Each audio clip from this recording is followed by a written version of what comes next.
He's literally creating appeal fodder for appellates for the appeal process. The UK judgment. On April 29th, 2022, Ms. Heard moved to allow evidence and questioning regarding the UK judgment and for admission of the judgment itself. Different standard, different court, and also a probable wrong finding. The admission of the judgment by presenting evidence of damages after the date of the judgment on November 2nd, 2020. For example, Ms. Heard observed that Mr. Depp had sought damages for losing his role in Pirates of the Caribbean 6, a movie that has not yet been made. Ms. Heard further observed that Mr. Depp testified that the op-ed had caused him and his family irreparable harm, thereby suggesting that his reputational harm had continued to the present. Ms. Heard noted UK judgment was a joke, guys. If you go look at the evidence versus the ruling, it doesn't make sense, and it's been a questionable case for a long time of how she won that, because it seemed pretty clear to everyone in that case that Johnny should have been the victor, and everybody thought he was, and the ruling was such a surprise that it literally landed in every major tabloid and regular paper, which is the unusual part, the regular paper part in Britain. The British tabloids will carry that shit all day long, but British papers usually try to stay out of the court systems for some reason. It's very unusual, and even they covered the ruling, and there was a lot of people who were legally shocked at the outcome of the ruling out of the UK. It just didn't match with the facts that were presented. For service. Mr. Bercovici would have testified to his qualifications in the field of policing and LAPD policing of domestic violence calls for service as follows, and further outlined in Ms. Heard's fourth supplemental and rebuttal disclosures dated March 31st, 2022. Mr. Bercovici spent 30 years with the LAPD, retiring in 2012 at the rank of lieutenant. Hour and 53 minutes, the good stuff starts. Okay, cool. Uniformed watch commander, both as Sergeant 2nd and Lieutenant 1, along with multiple assignments as an officer in charge, Lieutenant 2nd of specialized detective units. During his tenure with the LAPD, Mr. Bercovici held numerous positions directly responding to and Johnny overseeing Bezos. subordinate officers' This lawyer seems so scared to speak. domestic violence calls for service, including as a patrol officer, supervisor, Yeah, watch he's commander, creating a record, man. assistant watch commander. One hell of a long ass record. And actually, They're just creating such a long list of things to consider that they'll be able to say that the preponderance of objections that were sustained that shouldn't have been or didn't have sufficient grounds to be sustained could have possibly created the outcome. Okay, you just scared me with the size of that. No, I understand. Okay, all right, that's fine. If you can get Jamie our copy of it, we'll make sure it becomes part of the record as well. Yeah, okay? see, he's creating a record. As you Do have said, any we'll make sure it proffers, becomes part of the Mr. Chu, record. that you need to, at this point? Not at this time, Your Honor. Thank you. All right. Then I think there's just a couple things I need from you. Like tomorrow, let me, by the end of the day tomorrow, if I could get clean jury instructions without the cites on them for the ones that have been admitted, and also the verdict forms as well, if that's worked out. Okay? All right. Your Honor, we sent revised jury instructions to them yesterday morning. Now they're just doing a bunch of administrative shit. Okay, We'll sure. coordinate. All right. Thank you. And you're working with Jamie about some exhibits. There's some that were Basically, the guy both being sides interviewed noted owned a were hotel that in- they stayed at, and he was saying evidence that he are not, never so I saw wanna make Johnny sure everybody show gets everything cleared domestic up. violence towards Amber. You caught up? Okay. Okay, good. All right, just keep that going so we can get that, make sure that's taken care of. As far as time left, Sammy, today, I can give you a rough estimate for two reasons. One, you had some depositions, so make sure you give the breakdowns to Sammy about those. And two, Sammy wasn't here today. He had a mandatory CLE that he had to do, so I just did a rough estimate, and I want to qualify that as a rough estimate. But it looks like the plaintiff has used about 5 hours today, and the defendant used about 1 hour and 15 minutes, is what I have, okay? And again, that's a rough estimate, so don't expect them to be the same, but Sammy's going to get to it this evening and send you an email this evening with the actual accurate times, okay? Anything else? No, thank you, Your Honor. Thank you. All right. No, Your Honor. Okay. Thank you. Have a good evening. We'll see you in the morning. You too. Thank you. All right. Well, that wraps it up, guys. Yo, look at her team versus his team. But yo, you can tell, like, guys on either side, Amber's team. I mean, this is what happens when you pay hundreds of thousands of dollars to lawyers and medical professionals and professional witnesses. It's insane.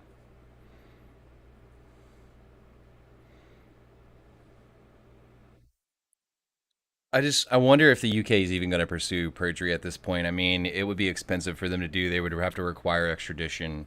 I mean, and the United States would respect an extradition request from the UK, but it would be very messy for them, I think. I just don't see what's in it for the UK to do it. Plus, Britain's super liberal and just I can't really say that. There's a huge divide. There's an age divide as to whether someone's liberal or conservative in the UK. It also has to do with what part of the UK you're from. So like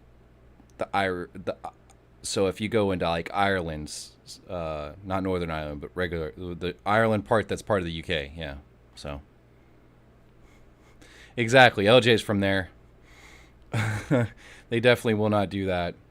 Maybe if she had done it in a southern court, but she did it in the basically the equivalent of federal court, which was in London. They're not going to go after her for that.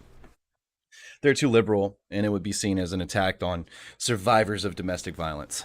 So they're not going to do it. All right. Well, there we go, guys. You have it. All right. Let's go ahead and we'll head on over to boom. Transition. What's up, guys? Welcome. So apparently that was a great day. I'm sorry I wasn't here. I'll be able to provide more commentary tomorrow. We'll be able to do more. But pretty good day for Johnny's team. Not a lot came out today. It wasn't a huge day for like new facts or anything, but it did. Dr. Spiegel is probably facing professional repercussions for his testimony. He didn't do any of the qualifying necessary when you don't meet with someone. He didn't explain the deficits, and we were talking about this when we talked about it last night. He didn't explain any of the deficits of how his professional opinion did not meet the medical standards, etc. It's quite insane to me. Ooh.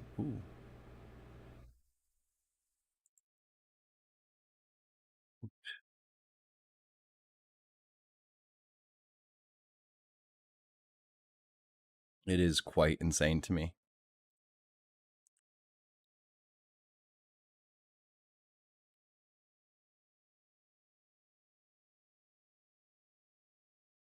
So how do you guys think today went? I still can't believe real American courts look like exactly like they do in the movies.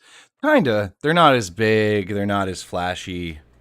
They're a little bit more weathered. But yes, absolutely.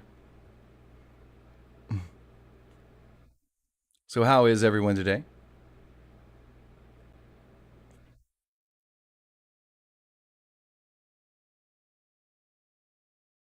Yeah, it was a good day for Johnny. His rebuttal witnesses did an excellent job in explaining how, for example, another thing is that Spiegel offered a medical opinion that was far outside of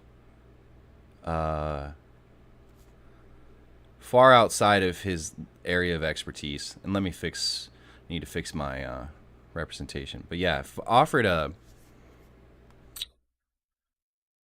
medical opinion that was outside of his expertise and ability to do so. Psychiatrists do not determine cognitive ability. That would be done by a neuropsychologist. And that's the reason why psychologists versus psychiatrists exist. Psychologists usually don't prescribe medicine. Psychiatrists do. Psychiatrists deal more with... We're not going to get into it. We'll leave that. I actually have a good psychiatrist that we can bring on and have a deeper discussion about. I'm going to reach out to them later on this afternoon and see if they can come on and let's have a discussion about psychiatry versus psychology and the differences and some of the deeper subjects that were talked about today. And I'll let you guys know when and if they confirm. So, but I appreciate every last one of you guys for showing up today. It's been an insane day. Definitely been an insane day. So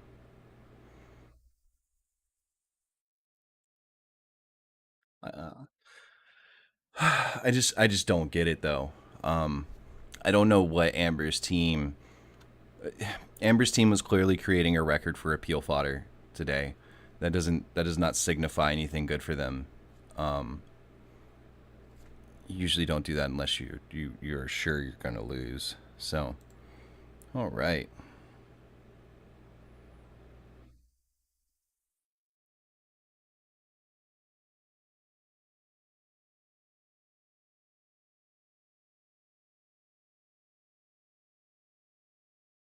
Is consistent. The third point is Hold that on.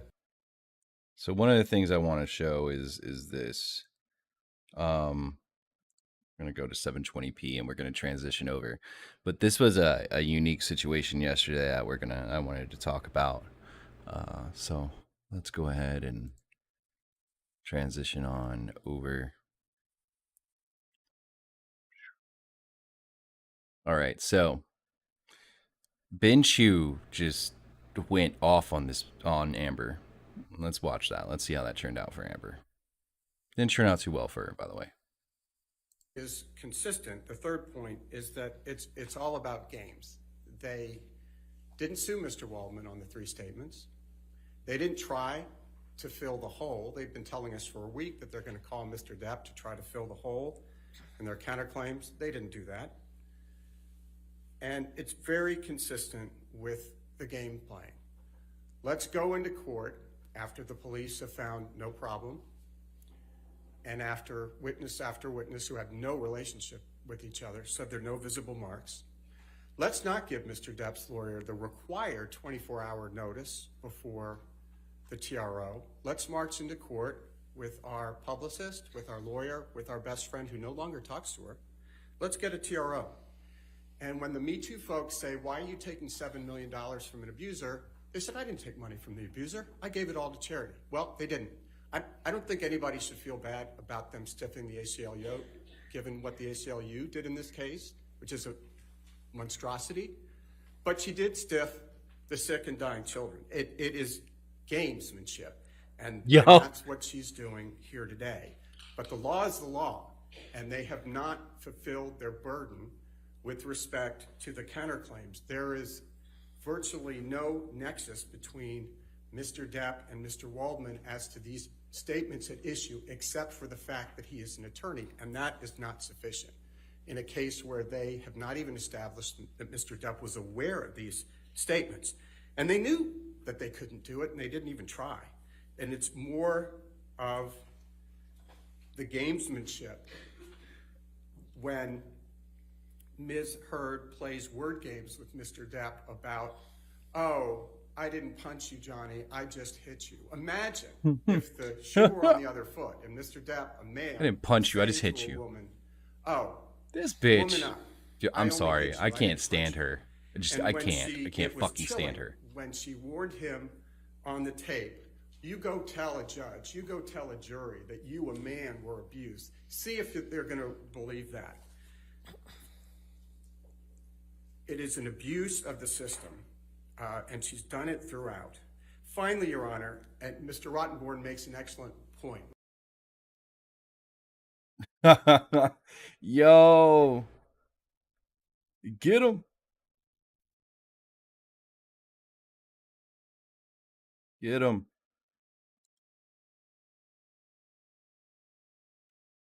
What can I say, man? What can I say? I don't have anything to say to that. Like, it's very clear what's going on here today. It's just, they've established that she lied. They've established a bunch of stuff, but it is what it is, you know? All right, guys. Well, we're going to wrap it up. Don't forget, guys, that we have a podcast tonight at 7. So in a little under 2 hours. So we're going to go ahead and wrap this up. Get things ready for tonight's podcast. I'll see you guys then. Love every last one of you guys. Make sure you hit that like and subscribe button. Leave a comment in the comment section. Letting me know what you thought of today's testimony, how you felt Johnny and them did, if you could. And I appreciate every last one of you. And we'll see you tonight on the podcast. Peace.